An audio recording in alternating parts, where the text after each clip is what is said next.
Me as a black man, I think drug addiction is a way that society keeps us down and keeps us in place. They always want the black man to be the scapegoat, to be held in check and have to do for them what they won't do for themselves. Three brothers' deaths were drug related.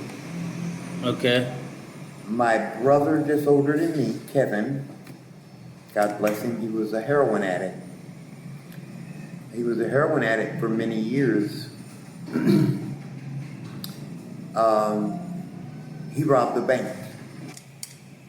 You know. I think also there is no recept to get clean. Every person have to find his own recept to get clean. Everybody has to find his own way. Yeah. That is a very true statement. Yeah. And now that I have talked about my brothers, let me talk about myself.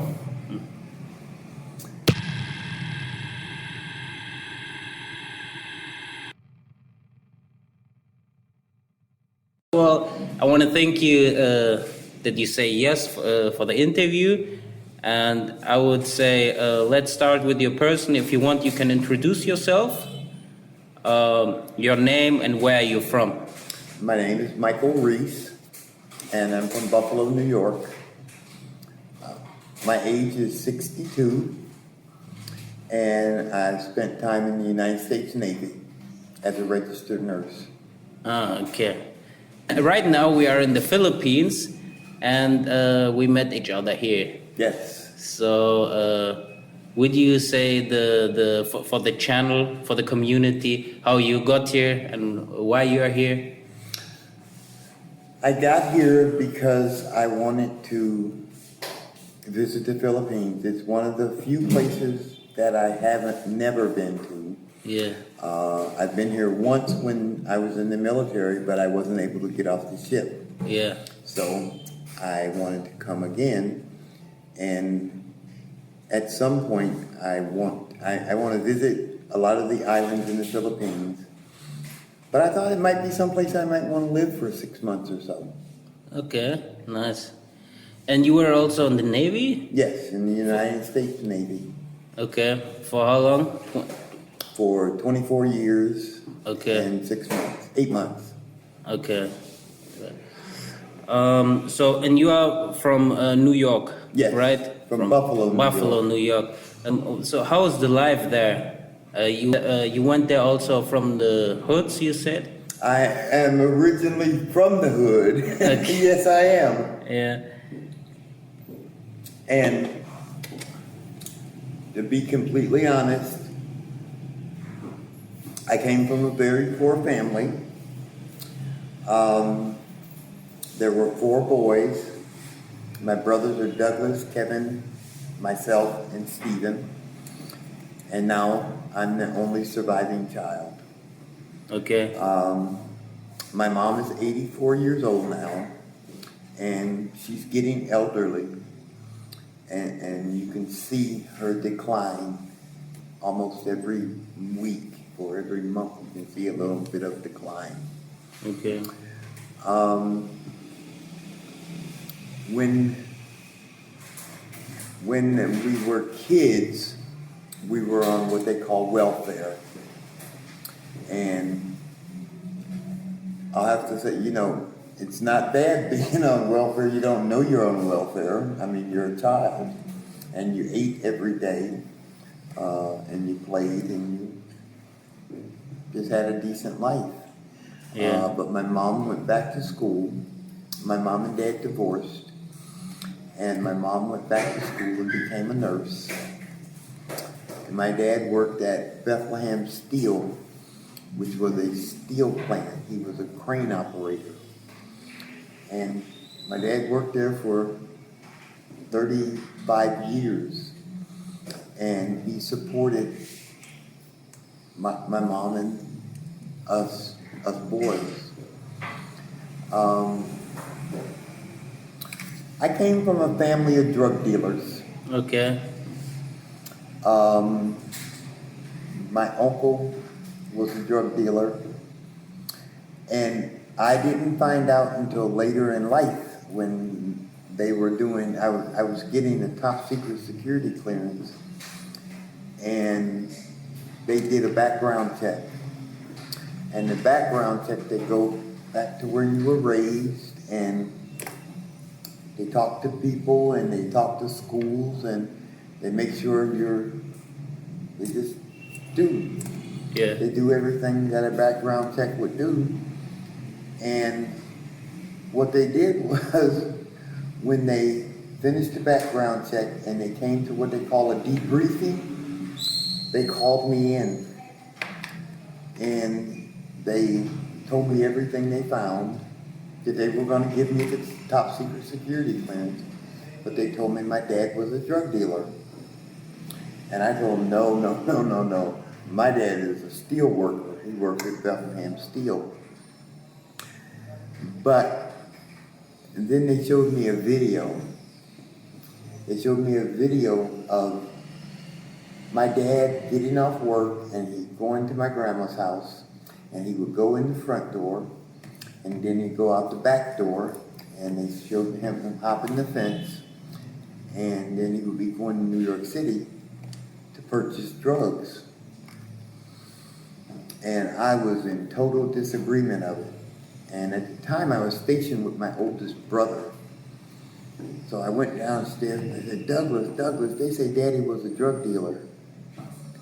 And he looked at me like, are you stupid? Of course he was a drug dealer. How do you think we had a pool table? We were living in the hood. We had a pool table. We all had 4 bikes. We all went school shopping. And everybody got new clothes every year for school and everything. And these weren't things that happened to everybody in our neighborhood. So I accepted it. That's what he did. I mean, 'cause we may have lived in the hood, but we lived a good life. Yeah. It was later in life that I found out my dad was a drug dealer, but I knew my uncle was a drug dealer. Okay. And so you were four brothers? 3 brothers and me. There were 4 boys. Okay. And now you're alone only. I'm the only surviving child. Okay. And I believe that all 3 brothers' deaths were drug-related. Okay. My brother, just older than me, Kevin, God bless him, he was a heroin addict. He was a heroin addict for many years.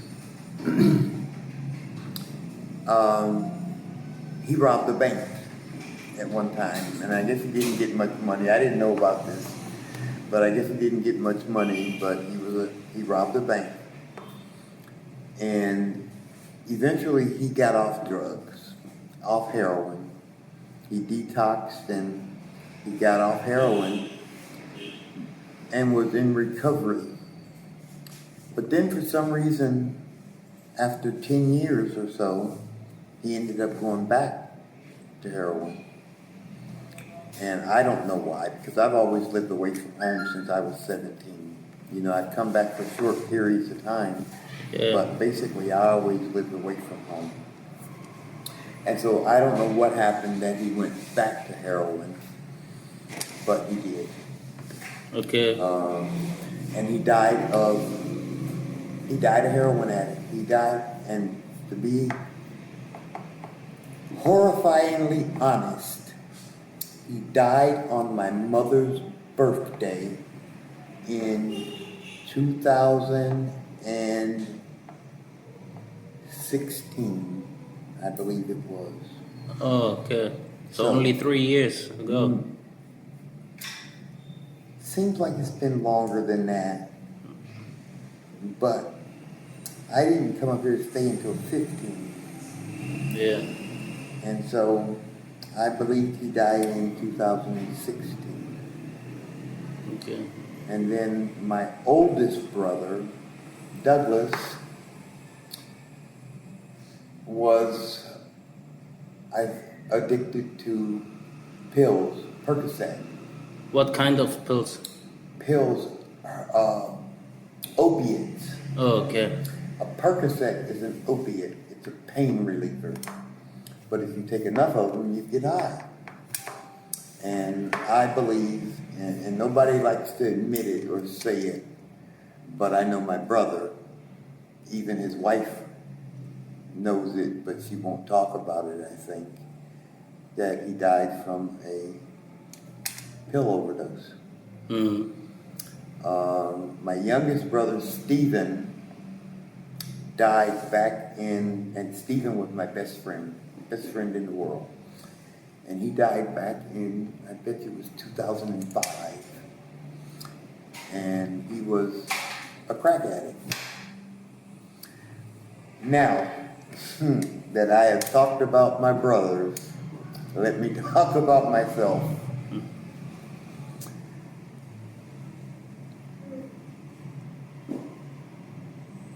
I guess I would say I'm a drug addict, a recovering drug addict. I have smoked pot. I've done everything but heroin. I've never touched heroin. And I've never stuck a needle in my arm or anything like that. But as far as partying and doing drugs, I probably have done it. What kind of drugs, like speed, cocaine? Speed, cocaine, that's speed, cocaine, marijuana. I've done ecstasy one time, and that was just a nightmare. It was Chemicals. a nightmare. We did not heroin, we did ecstasy. Is that what I was talking about? Ecstasy. Yeah. At a friend's funeral. It was a group of us in Houston that we all hung out together. We rode motorcycles together and everything. And my friend died from carbon monoxide poisoning.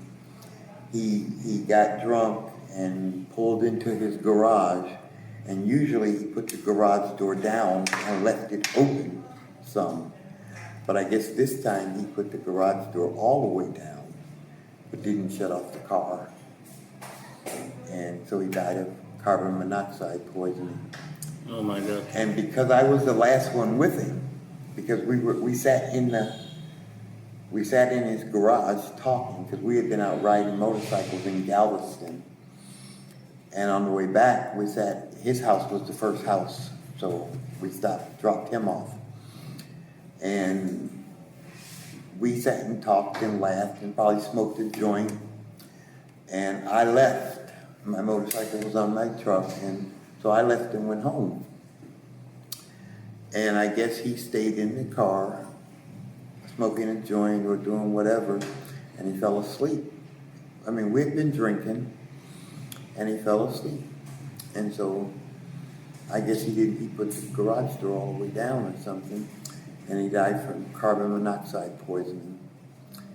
And the closest, it's called a hyperbaric chamber. Because, I guess I'm getting a little technical here, but because carbon monoxide attaches so strongly to the oxygen molecule that the only way you can break it is in a hyperbaric chamber.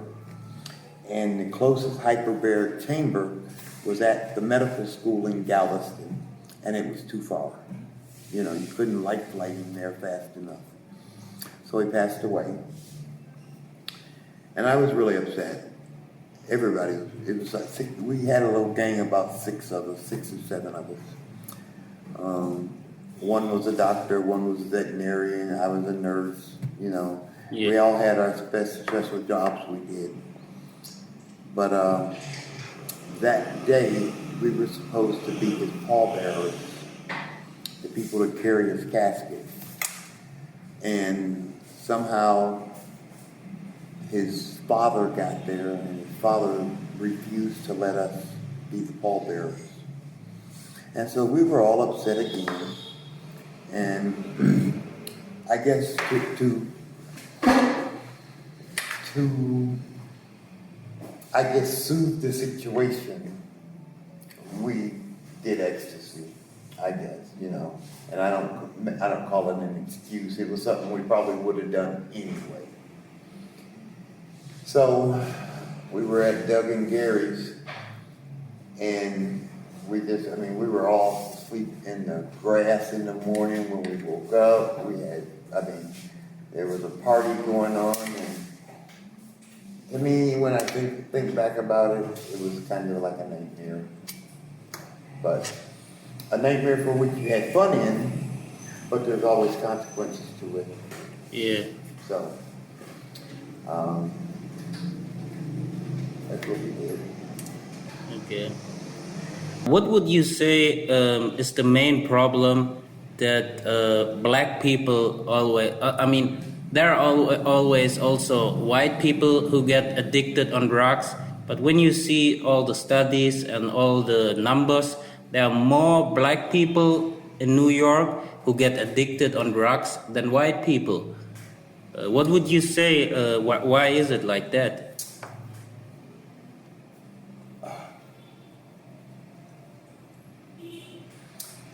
And I say this with a little hesitation, because I went to school with white people. I went to the University of Florida, and it was all white people around me. But I think sometimes that the major problem is poverty,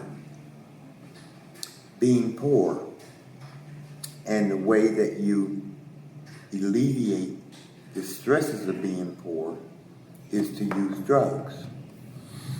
Even though you can't afford to use them, or we can't afford to use them, we use them because it's kind of an escape.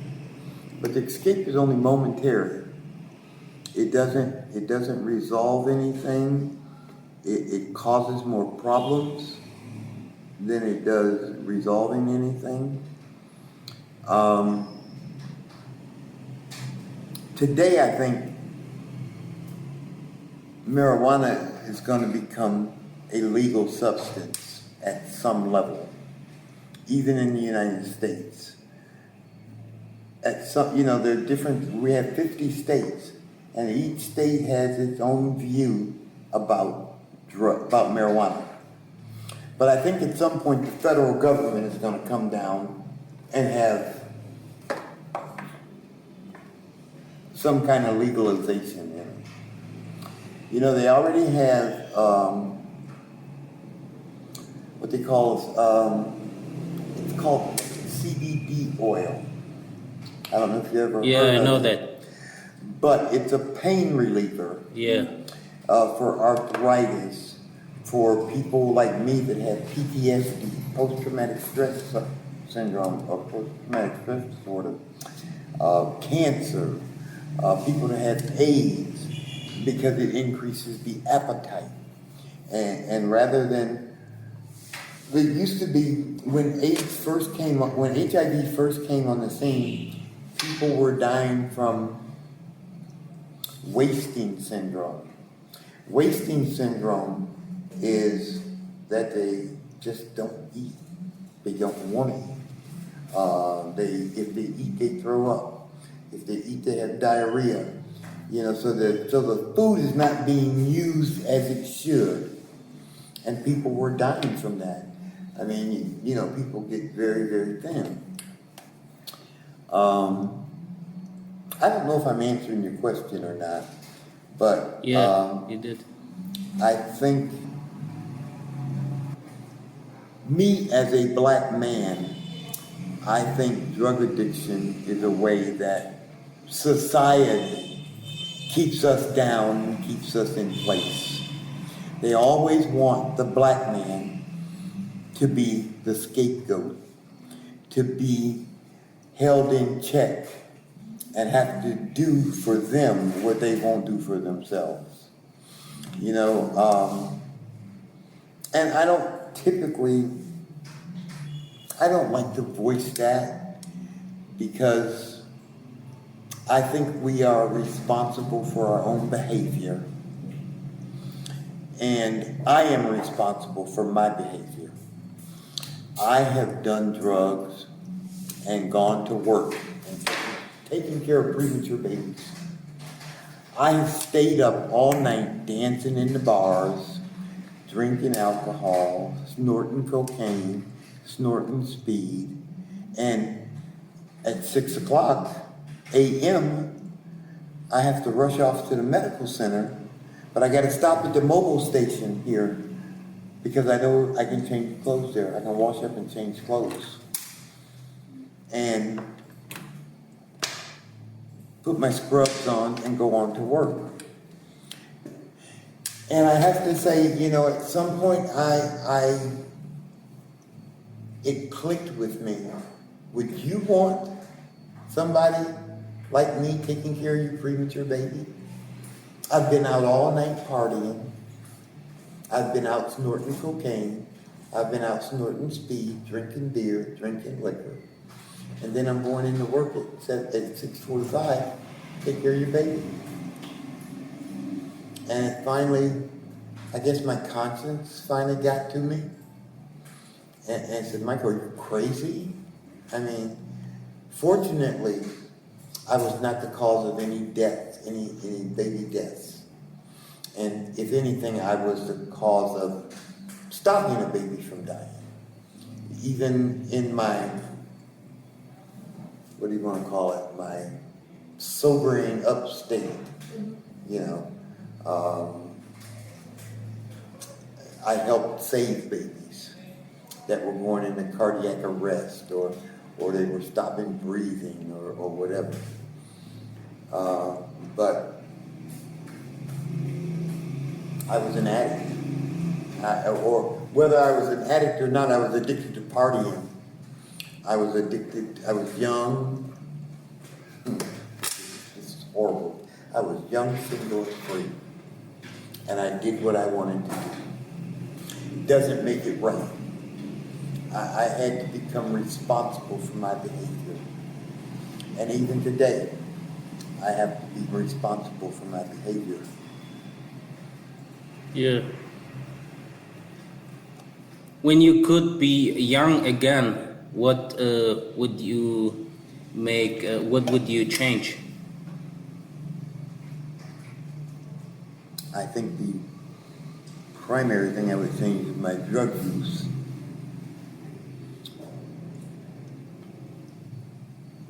Drugs have caused a lot of problems. Drugs cause a lot of problems. Whether people want to admit it or not, or people want to look at it or not. You know,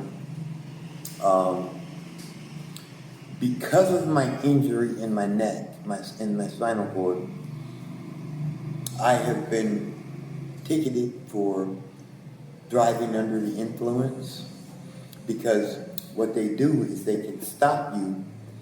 And I used to have a letter in my glove box from the doctor from the medical center that said I could not pass a field sobriety test because my balance is so bad because of my spinal cord.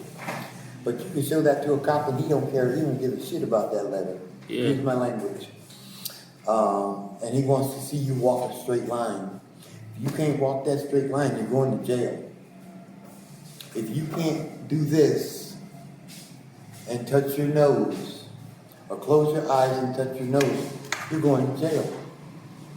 You know, whether you're stone cold sober and have a disability, or you're drunk, you're going to jail. What are you writing to him? The next question. Okay. It's gonna be a doozy, I can tell. Yeah. No, but just go on. It's good. Um, Maybe you want to tell the community what kind of accident you had, because I know it, but I had a 600-pound cruise box oh my God, that fell on me. yeah, It's a box it's a big metal box, and when you're moving on the ship, because I was not stationed on the ship, I was on another squadron that came and went. And when we moved on the ship, we had to move material onto the ship that they would use. And I was helping some of the mechanics, some of the aircraft mechanics move some of their equipment. And we were going up a ladder with the stairs.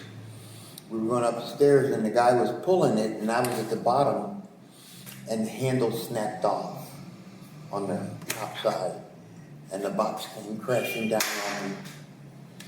And so I had it crushed my kneecap, and it just fell on me and caused me my spinal cord problems. okay. What would you say to younger people in New York or also in other countries, like for young kids in their age, for 12, 13, 14 years old, for taking drugs?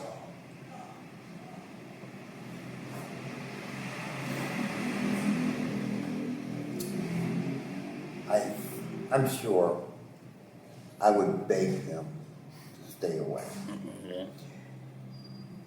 You don't know the consequences of something until you do it. But then once you do it, it's almost too late. You're already in it. And it's real hard to back out of it. You know, if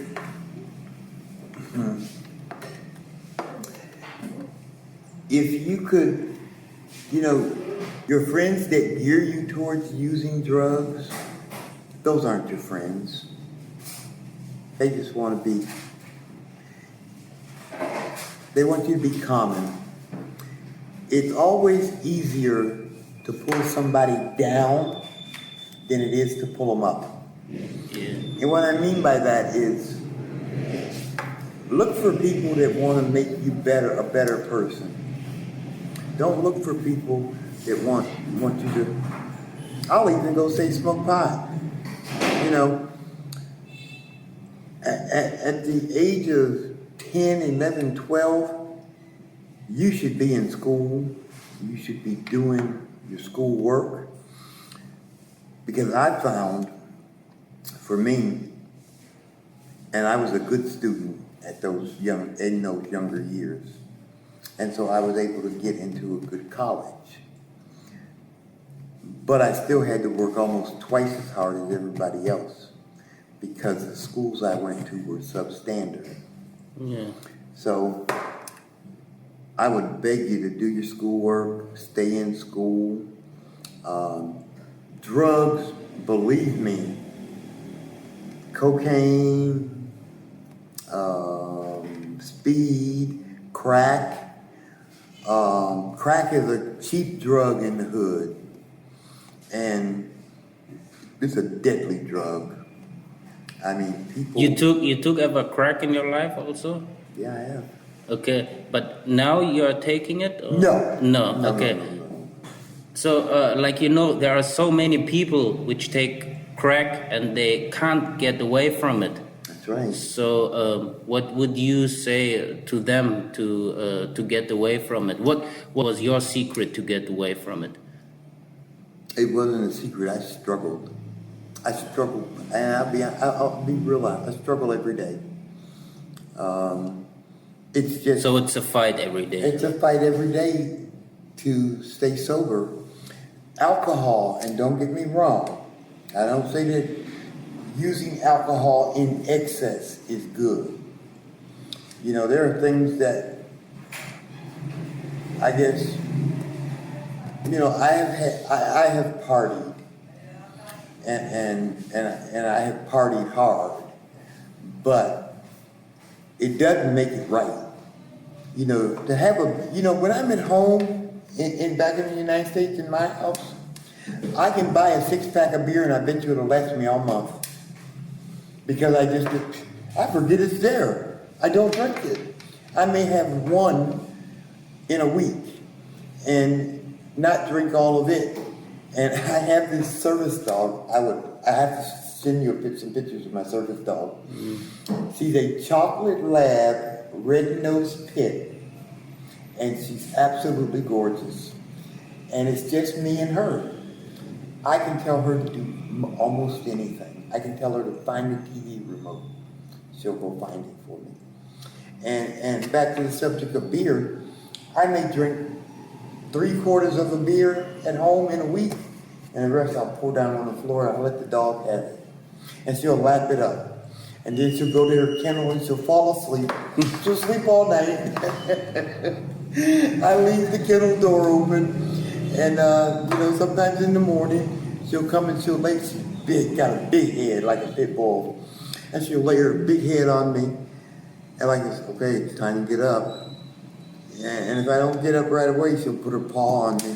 Yeah. Before I know it, she got both paws on my chest, and she's licking my face because she's ready to go out to go to the bathroom, so she can come back in and eat. So, but I've seen my best friend die, my very best friend in the world. We were in the Navy together, and he died from alcoholism, period. His name was David Earl Condra. He was a white guy from Owensboro, Kentucky. Me and this guy were just as thick as thieves. If you saw one, you saw the other. If you messed with one, you messed with the other. We were inseparable. I mean, people used to say, okay, where's salt and pepper? Yeah, or if he showed up, where's pepper at? Or, where's your other half at? We were just best friends, and even after we retired, we remained best friends. And I used to beg him, Earl, stop drinking. Earl, you gotta stop. But alcohol had him. It had him real bad. And he died from it. This is 2008. He died from surgery in May. He died this year. He died at the end of April because I had my second set of spinal cord surgeries on the 3rd of May. He died before I had my surgeries. And we just couldn't get him to stop. He was just so, it was in his blood. It was everything he woke up for. And believe me, if I'm talking to young kids right now, I'm telling you, if alcohol gets a hold of you, you got a fight on your hands. And that's the truth. I've seen people, I have another friend that was a chemical engineer, and he would get so drunk. I mean, he ran his car into a building. He ran it into a store once. I mean, this is a very, very intelligent man, and he couldn't get away from that alcohol. So in fact, he called me one day, and he was crying, and his mom had told him to leave, and he had all these issues. And so he came over to my house, and he was still drinking. And he would tell me, this is the last one, this is the last one, and then I'd see another one. And so I finally told him, if you don't stop, you gotta go. And he had to go. I mean, I was struggling with my drug of choice. Yeah. And he's struggling with alcoholism. So sometimes you have to decide. Sometimes you have to cut them loose. Yeah, you have to cut some friends also. Yeah. And I've had to cut loose a lot of friends. Yeah. Because when they fall, otherwise they can take you. That's right. And you fall together. Take me down with them. Yeah. And if I'm not willing to go, I'm not. I'm not willing to go. Where crack is concerned, I stay as far away from it as possible. Sometimes, when I was in Florida, is when I got clean off crack. I had to drive around the neighborhood. No, what I mean is that where I used to go buy crack, I couldn't even go in that neighborhood. I had to, if I was going somewhere and I had to go through that neighborhood, I would have to detour and go around it because I didn't want to encounter the feelings or the thoughts or anything that went with going in that neighborhood. You know, so I went around it. So you lost a lot of friends and people, also family members around your circle. Even your mother, you told me, it's sick, right? Yeah, my mother had late stage pancreatic cancer. Okay. How old is she? My mom's 84. 84, okay. Now I just wonder how, because you're such a positive person and you have such a positive energy also. Thank you. Yeah, and I just wanted to say that. And what's the secret of it? I mean, you lost so many people and you just smile a lot.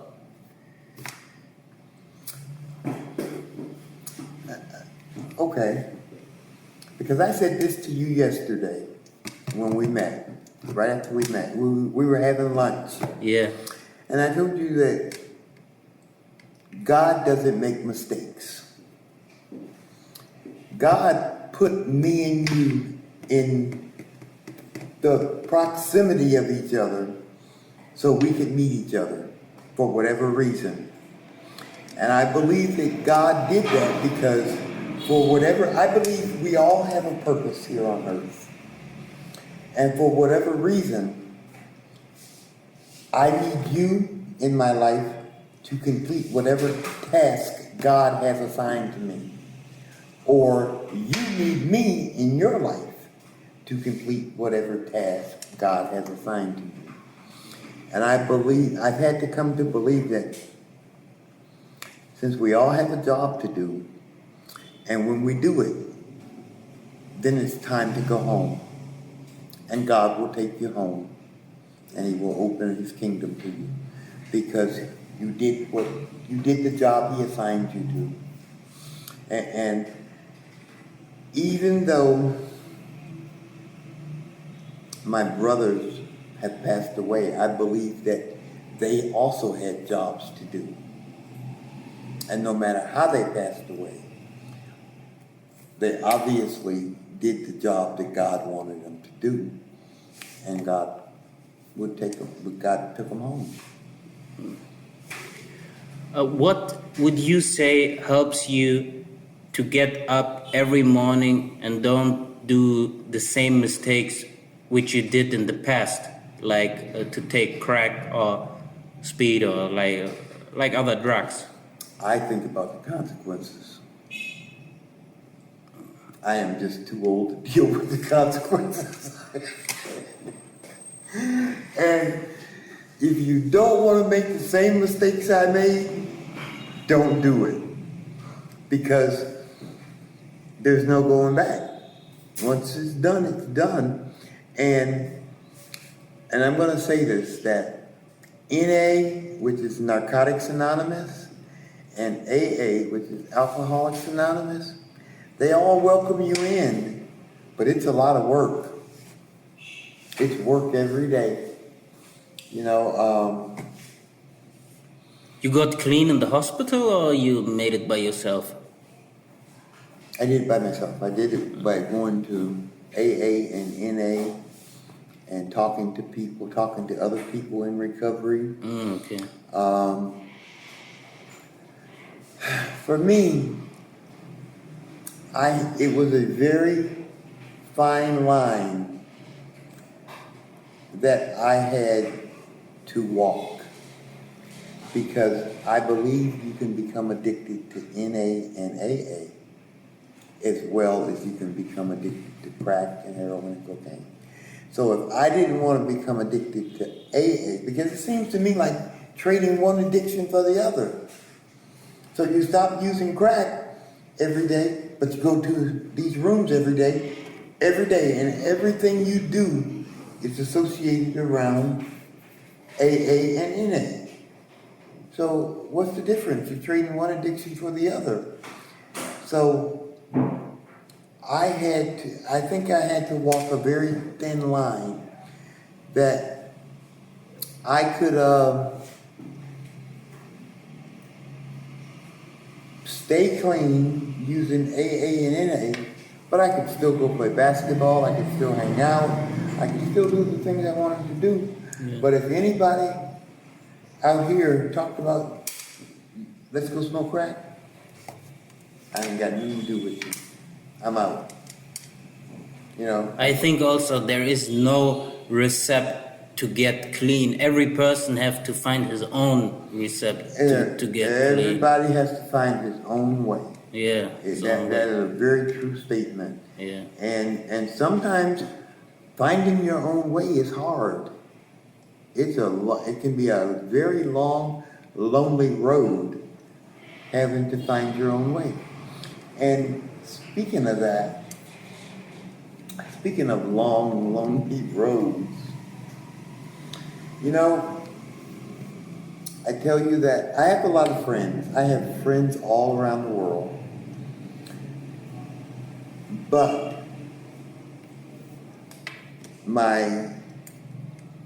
I guess I'm trying to find my way of what I want to do.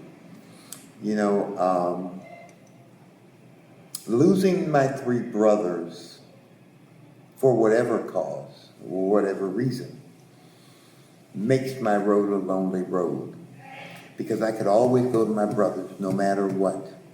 I could be in France, or I could be in Germany, or I could be in Spain. And if I had something I needed to talk about, or something I wanted to laugh and joke about, or I could call my brothers. I could call them in the middle of the night, and they would wake up and they would talk. We would wake up and we would joke and laugh. And there have been times when we conference called, all of us together, and we just cut up for a whole hour. You know, I'm all the way over in Spain, but we just cut up, and then that made all of us be uplifted, because we know we all loved each other, we all had a good time, we laughed, we joked, and now it was time to move on. But now my brothers aren't here, so it's kind of like, where do I go? You know, I have, like I said, I have friends all over the world, but I had a connection with my brothers. My brothers were who I am. They made me, and I made them.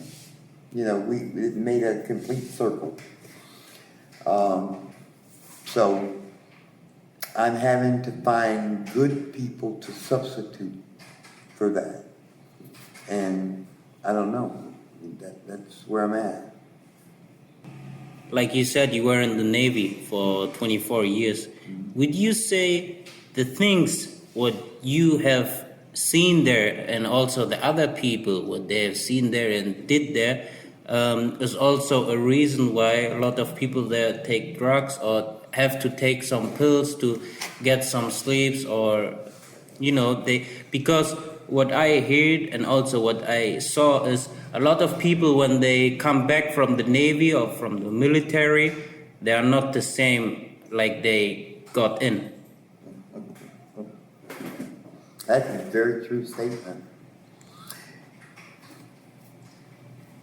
You never come out the way you went in.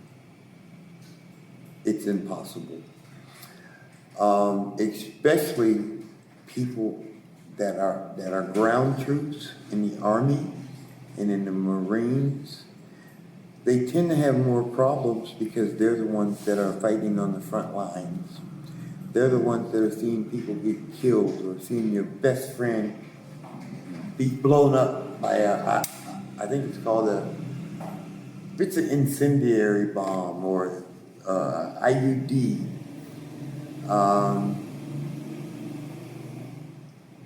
You know, I've seen young kids, this is the truth, I've seen young kids, and I know young kids, that have gone in at 17, 18 years old, and by the time they're 21, they're hardcore heroin addicts. And, you know, they come into the hospital to try to get clean, but, and I saw this happen myself. This young kid came into the hospital, into the drug treatment program, but he still had needles, and I guess he had heroin. I mean, this is what we were told, and they put him out. Now, I fought them against that because he wasn't a heroin addict when he went in. He became a heroin addict, and then he came out. Now he's coming to you because he's a heroin addict, and you know he's a heroin addict because he's told you, I'm a heroin addict, I need help. And then you find a needle, and even if you find heroin, that's not a reason to put him out. It may be a reason for disciplinary action, or to get grounded, so to speak, like you can't leave the building or whatever. But to put this 21-year-old kid out, he's gonna be a heroin addict all his life. I have this thing that I tell people, if you're a drug treatment program and you're not ready to accept drug addict behavior, then close your doors. Because you're bringing in drug addicts. Drug addicts lie, cheat, steal, fight. They talk about each other. And if you're not willing to accept that behavior, then you should close your doors as a drug treatment program. What are you doing? I mean, what do you expect? You expect these people to come in from getting high or from shooting up, and then you expect them to be, what do I want to say? You want to expect them to be the perfect person? You're an idiot then. Because, I mean, if I were a drug treatment program, I know that I have to look out for these people. Until they really get sober and get detox and start to live in reality, you have to look out for them.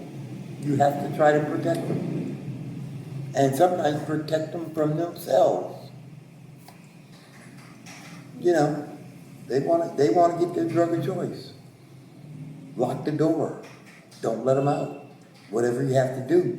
But if you're a drug treatment program, you're not ready to accept drug addict behavior, close your doors. Yeah. So, Michael, I just want to thank you for the interview. It was a pleasure to meet you and to talk with you. I think there are also a lot of points which will help some people out there. I hope. Yeah, and your story is amazing. Thank you for the interview. Well, I hope you and everybody don't judge me. I said I would be honest. So, yeah, everything is fine. It was good. These are things that, and when I make friends to you, I make friends for a lifetime. Thank you. So these are things you would have eventually found out anyway. So it's not a secret. So it wouldn't be a secret. You know, I don't think some of the things Papa and Mama should know. But I'm sure they're going to see the video. Don't worry, she don't speak good English. So, My mother. that's gonna be good, so don't interpret it for me. No, my parents are not like that. They don't judge people, not at all. Yeah. Well, I hope not, because I was really honest, and I can be really honest with you because there are things you would have found out anyway.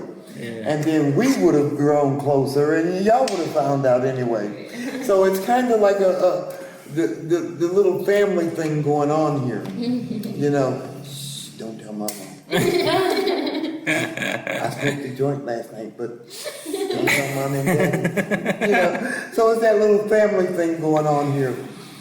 But I hope people learn or at least listen. Yeah, of course. And don't have to experience the things that I did. I made a lot of mistakes along the way, but I did a lot of good things along the way too.